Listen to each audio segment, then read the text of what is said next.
My name is Eleanor Hargrove, and for 35 years I believed I knew the man I married. Thomas was a cardiologist, steady, respected, the kind of husband who brought flowers on anniversaries and never forgot a birthday. We met when I was a young nurse in the ER. He was the resident who stitched up my hand after a patient lashed out during a seizure. He said I was the calmest person he'd ever seen in chaos. I thought that was love. I put him through medical school. Nights in the hospital cafeteria, studying while I worked double shifts, weekends skipping vacations to pay tuition loans. When he finally opened his private practice, he insisted I quit nursing. "Let me take care of you now, Ellie," he said. "You've earned it." So I did. I became the perfect doctor's wife, managed the house, hosted dinner parties for his colleagues, raised our daughter Sophia alone while he worked late at the office.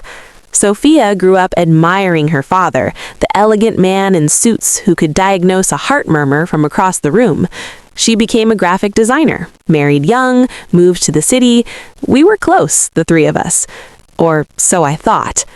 Thomas died suddenly at 62, a massive heart attack while driving home from the clinic. Ironic, everyone said.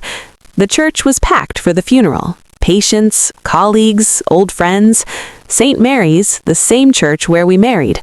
I sat in the front pew, veiled in black, clutching Sophia's hand. She was dry-eyed, composed, just like her father. Then I saw her. A woman in a tailored black dress, heels clicking softly as she approached the family pew. Mid-40s, elegant auburn hair pinned up, makeup subtle but perfect. She slid in beside Sophia without a word, as if she belonged there. Sophia squeezed her hand, and whispered something that made the woman nod, dabbing her eyes with a lace handkerchief. I froze. Who was this? A colleague? But no one else seemed surprised. Whispers rippled behind us. Poor Claire. She was so close to him. Claire Bennett, his secretary for 20 years, the one who'd been promoted to office manager, then administrative director, the one Thomas always praised. Claire keeps the practice running, Ellie. She's indispensable. During the service, Claire sat there boldly, holding Sophia's hand while I sat on the other side, invisible. When the eulogies came, Sophia stood at the podium, my beautiful daughter, voice steady. Dad was more than a father and husband, she said. He was a mentor, a friend, and to some, he was everything. Her eyes flicked to Claire. Claire, you made him happy in ways Mom didn't. You understood the stress of his work, the long hours. Thank you for being there for him. The church murmured, gasps, heads turned. I felt the blood drain from my face. My own daughter thanking this woman, this intruder, for making her father happy in ways I didn't. I didn't cry, not then. I sat through the rest like a statue, nodding at condolences, while Claire received hugs in the receiving line like grieving family. That night, alone in our bedroom, my bedroom now, I went through Thomas's things. His phone was locked, but his laptop wasn't. Old habit. He trusted me implicitly, or so I thought. Emails, hundreds, from Claire, starting innocently, schedules, patient notes, then turning personal. Can't wait for tonight. Photos, intimate ones, trips disguised as conferences. The lakeside cabin we'd bought as a retirement dream, deeded to her 5 years ago, paid with consulting bonuses from the practice. And Sophia knew. Messages between her and Claire. Dad's happier with you. Mom's so traditional. She doesn't get him. I didn't sleep. The next day, the will reading. Our lawyer, red-faced, read it out. Life insurance payout, $750,000 to Claire. The cabin, outright. The house and remaining assets to Sophia and me, but with clauses favoring ongoing support for loyal employees. Claire sat there, composed, accepting condolences again. Sophia beside her. I said nothing. Not yet. I was a nurse once. I knew how to be methodical.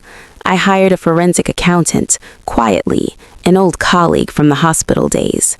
We pored over practice finances, consulting fees to a shell company owned by Claire, over $1.2 million siphoned over 15 years. Gifts, trips, the cabin down payment, all disguised as business expenses.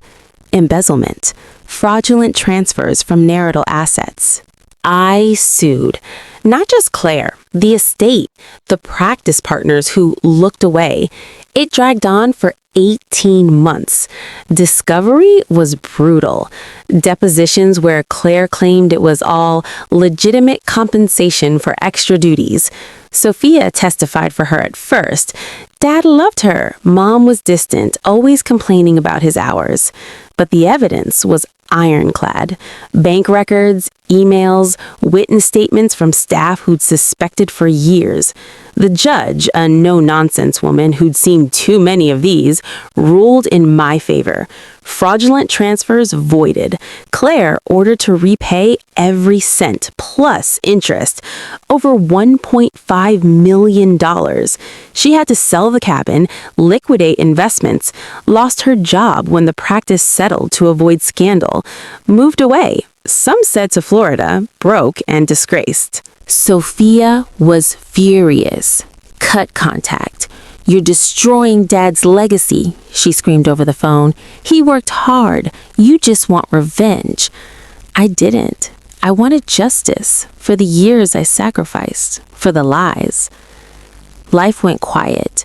I sold the big house, moved to a small cottage by the sea, took up painting, something I'd always wanted but never had time for, traveled alone to places Thomas promised but never delivered.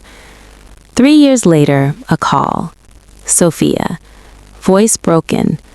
Mom, my husband, he cheated. For 2 years.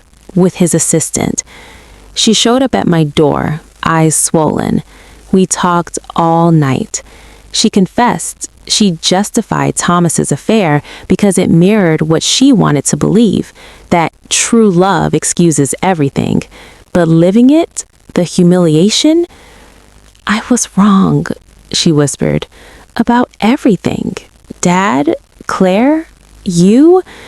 We cried, really cried for the first time since the funeral. She apologized tearfully, repeatedly, moved closer, started therapy.